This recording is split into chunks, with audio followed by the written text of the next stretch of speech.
Lots of talk, speculation. Zach Taylor very close to the vest. He did acknowledge that some of these conversations are already taking place inside the hallowed halls of the Bengals offices at Paycor Stadium. Obviously, they've got to be prepared for all of this. I want to ask you about a couple of guys, though, that have been very, very oftentimes great players for this franchise and their futures with this franchise. Because you get into the whole thing about, what their salary is, but if you cut them, though, by a certain date, and there's a lot of rules and all this kind of thing, but what they would, count, quote-unquote, dead money on the cap space and that kind of thing, salary cap's going up again compared to this season and whoppingly so compared to 2 years ago. Joe Mixon and Tyler Boyd. Do you think both of those guys are here next year? If I had to bet, I would say yes. Let's start with Tyler Boyd. As big of a deal as not having your offensive lineman in three starters going down. They win that game, I think, if Tyler Boyd's out there. Because this Bengals offense is so reliant on three receivers. And I like Trent Irwin a lot, but the drop-off from Tyler Boyd to Trent Irwin is mountains, all right? There are multiple levels, as Tyler Boyd likes to say, big levels between the two. And it really changed their offense. They needed a guy like Boyd, a third option, and it allowed the Chiefs to do something that it's tough to combat when you double both Chase and Huggins throughout the game. So that part of it, if you move on from Boyd, okay, it sounds good. You save money. Well, where's that money going? Is it going to a receiver? Are you going to draft a receiver at 29 overall? Are you going? Because they are so reliant on three receivers. If you take one of those guys out, there's such a huge drop-off. I think they need to find a fourth receiver even if they keep Tyler Boyd. So that's certainly something that they would have to answer. So I think he's back. It's the final year of his deal. We'll see. Joe Mixon is interesting. I think that you could make the argument to move on from him. You look at that contract, there would be a much bigger cap hit this year moving on than next year.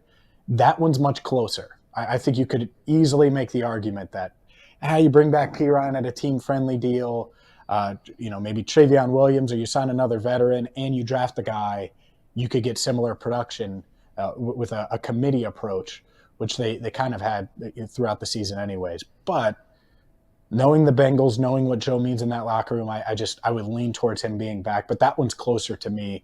I look at Tyler Boyd. I think he's so valuable, even if the numbers aren't there, and the offense is much, much different when any of the big three, Huggins, Chase, Boyd, aren't on the field.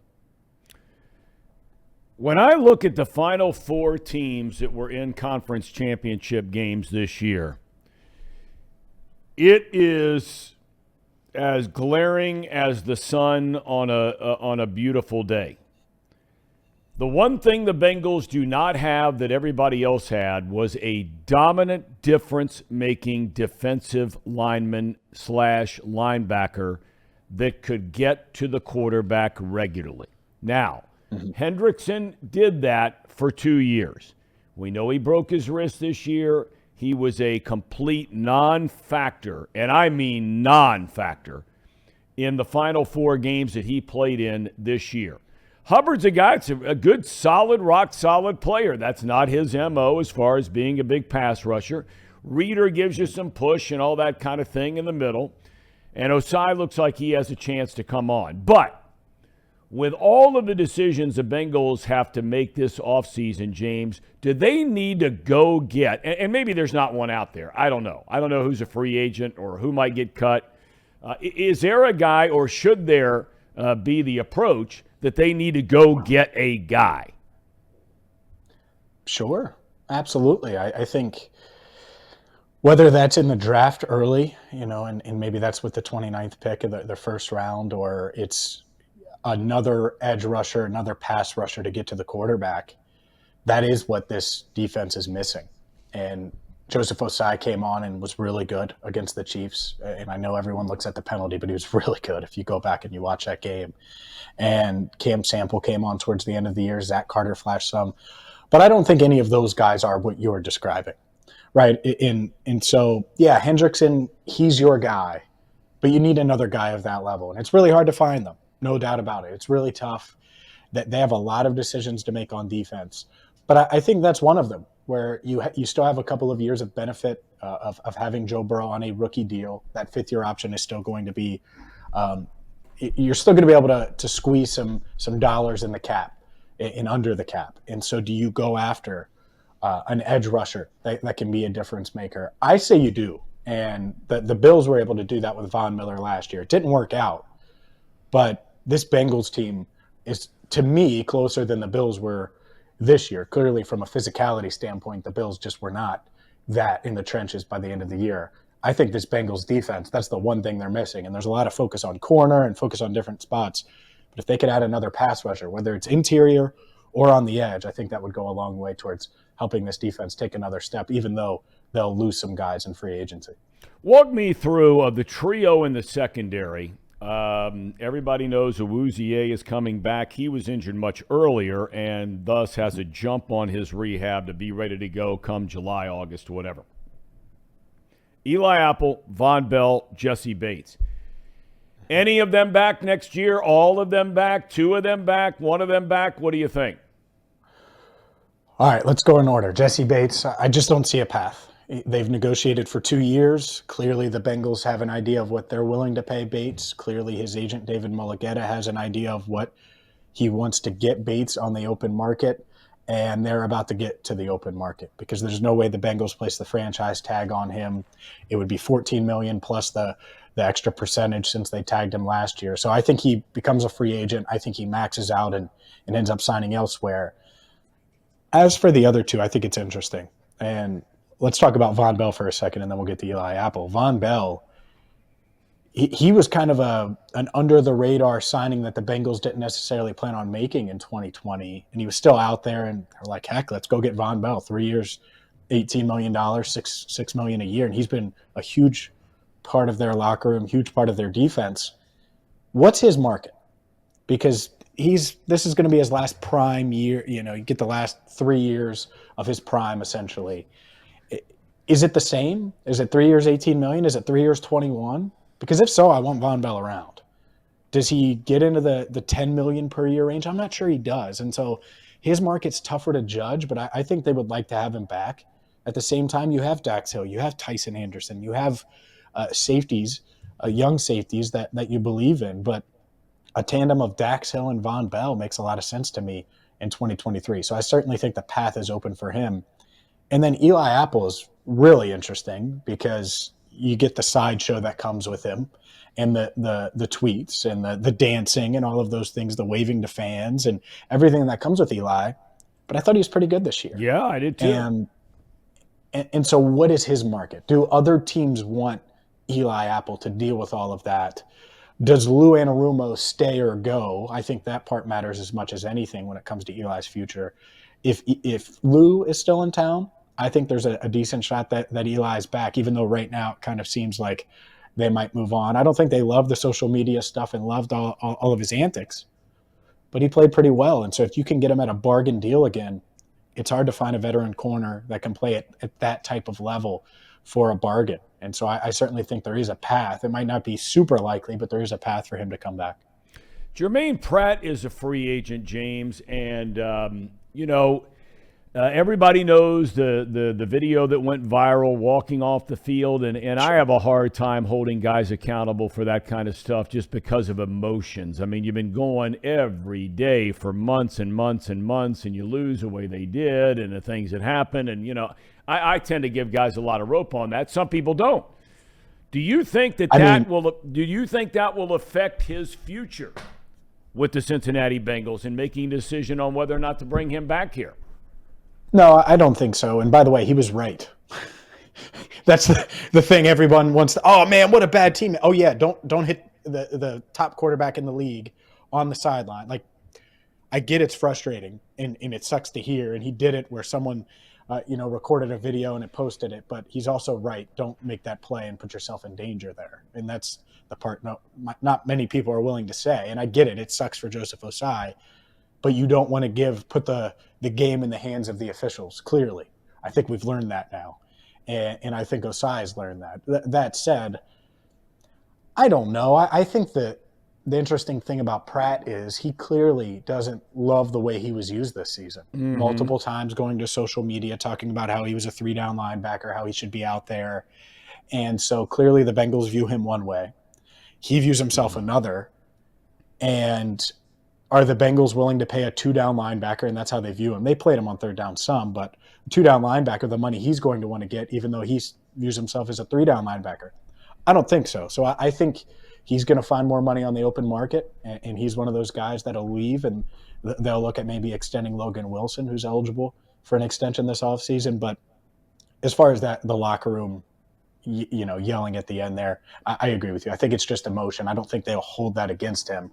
And I don't really blame him. It stinks for him that he had to, get caught by cameras. But like I said, at the end of the day, I'm sure there were a lot of guys in that locker room that felt that way. Even though they came to Osai's defense, it's a play that you can't make. Even if you think that it was borderline, it's something you can't do.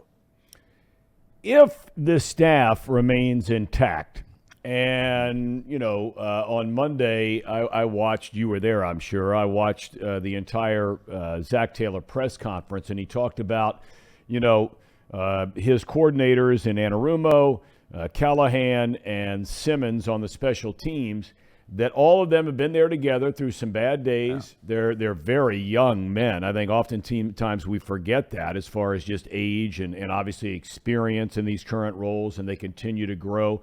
Where does Zach Taylor need to grow as a head coach? I think there are always clock management things that all 32 coaches have yet to master, and we saw that at the end of the first half. The 3rd and 1, take a timeout, run the ball to get the first down, take another timeout. That is awful. It's awful. It can't happen. And whether you take the timeout ahead of the 3rd and 1 makes sense. We'll have the plan for getting the first down and then have another play called right now. And it's pretty simple. It was a run off the behind the right guard, I believe, or to the right of Ted Karras. What's the call after that? Have another play called, because that cost them. Once Burrow found T. Higgins, they didn't have enough time to score there in the red zone, score a touchdown, and that 4-point swing makes a huge difference. So little clock management things, but I think that the things Zach deserves credit for in this entire staff, Lou, Brian, in 2019, they might not have been ready, right? I think that's fair to say, as a staff. Anarumo, all of these guys. And in 2020, they got a little better. In 2021, they got a little better. In 2022, they got a little better. And you look up, and I think it's a pretty damn good coaching staff, top to bottom. And you're always going to have complaints. You're always going to have little things that you could get better at. But from a culture standpoint, from an execution, play calling standpoint, I think that they are much better now than where they were just a few years ago. And hopefully, for the Bengals' sake, they can hold on to this staff. But I have a feeling that might not be the case, because the NFL is obviously taking notice of what they've done and how talented this group is. All right, last thing I want to ask you about before we let you go. Philosophically, they're going to have to start making decisions on players, who they keep, who they let go. We've walked through some of those today, but even next year and the next year, depending on when Burrow's contract is finalized, and then how much they guarantee to sort of backload some of the big money, much like Buffalo did with Josh Allen's contract. I mean, they might not be forced to make huge decisions for 3 more years, depending on how that contract is structured. But I'm curious, at the end of the day, if you've got to make a decision philosophically, we're all in on offense, not just Burrow, but Boyd, but Higgins, but Chase, offensive line to truly build and put together, which they thought they had done this year, and it looked like that before guys started getting hurt. But I mean all in on giving Burrow that extra half a second and a half. Are you all in at the end of the day on offense? Or this year, a strong argument could be made that the defense was far more consistent than the offense was, game in and game out over the 17 weeks and into the playoffs. Are you going to start spending some big dough on the defense? They've spent a lot of money on defense. And I think that is the interesting balance is now you have to get younger on defense. Dax Hill's a part of that, certainly. Cam Taylor-Britt, part of that. Zach Carter, part of that. And that's going to be the theme. You're going to see it kind of flip-flop.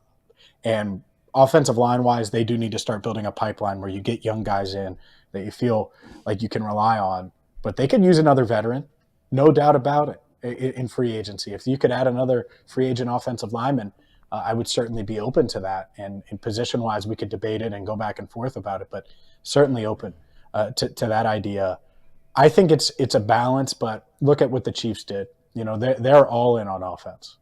And they paid their offensive line a lot of money. They paid Travis Kelce a lot of money, Patrick Mahomes a lot of money. And, yeah, they have Chris Jones. They have a couple of guys on defense that they're paying, but they got really young in the secondary fast. They have a lot of guys, they're linebackers, a lot of linebackers on rookie contracts as well. I think that's the plan here, or should be, at least.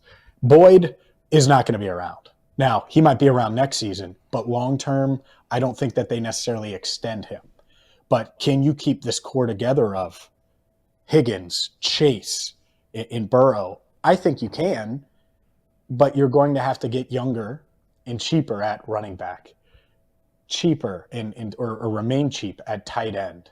And that's probably the path to doing that because then that'll allow you some flexibility to pay the offensive line as well. So they can do it. They could keep a lot of these guys. I think it's funny when people say, oh, well, if you pay Burrow, you can't pay Chase and Higgins, or you can't. Of course you can. But that means that your team is going to be structured a certain way, and you're going to have to get it right in the draft at other positions. And honestly, I would still say, even though they drafted Cordell Volson, that paying offensive linemen, let's look at the guys they paid last year. That worked. They got it right with Alex Kappa and Ted Karras, and even Lyle Collins to a degree. It's harder James, to draft these guys. Yeah. I didn't mean to interrupt you. Please go ahead.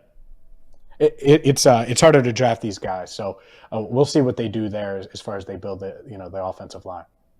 Well, James, we can't thank you enough. Allbengals.com and, of course, Locked On Bengals, your podcast, everything with Sports Illustrated.